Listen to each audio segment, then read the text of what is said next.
Aujourd'hui, nous avons pris rendez-vous au siège du groupe Dossi Atex près de Vannes. C'est le président de ce grand groupe agroalimentaire coopératif, Serge Lebars, qui est aussi agriculteur à Guémené-sur-Scorff, qui nous reçoit. Si pour la plupart d'entre nous, Dossi, ça reste avant tout la boîte de haricots en conserve. L'agriculteur. Chez Dossi, l'amour des légumes se partage en famille. Aujourd'hui, Dossi, c'est bien plus que cela. Bien sûr, le légume reste une filière majeure. Mais Dossi, c'est aussi une coopérative de 9000 agriculteurs qui produisent pour les usines du groupe.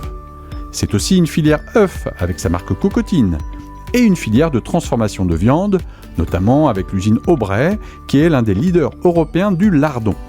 Ce sont aussi des implantations en Espagne et en Hongrie. En quelques chiffres, le groupe Dossi, c'est 4300 salariés, 30 sites industriels et un chiffre d'affaires d'1,1 milliard d'euros.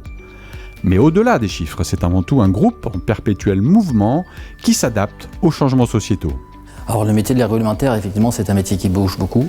D'une règle générale, dans notre coopérative, on a toujours mis en culture, mis en production ce qu'on s'invente, et notamment la demande de la société. Donc un des premiers enjeux, déjà depuis un bon nombre d'années, c'est de respecter l'environnement nos pratiques changent encore beaucoup. On demande aux adhérents de modifier ou d'améliorer donc leurs pratiques culturales. Et puis après, là, il y a la demande du consommateur qui change tous les jours. On doit s'adapter à la société. Cela s'est traduit notamment par l'annonce de la fin des élevages de poules en cage en 2025 et un fort développement de la filière bio.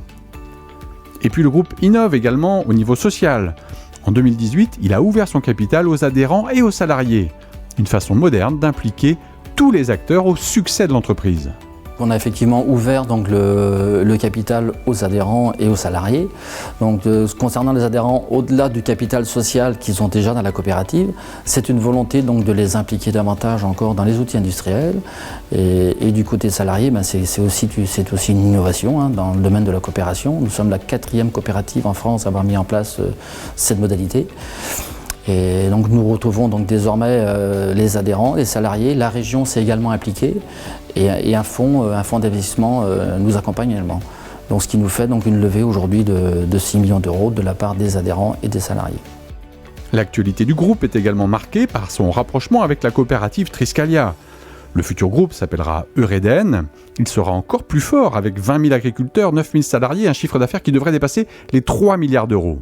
On le voit, le système coopératif se porte bien, il a toute sa place dans la compétition mondiale et gageons que le futur groupe Eureden deviendra l'un des groupes agroalimentaires majeurs au niveau européen.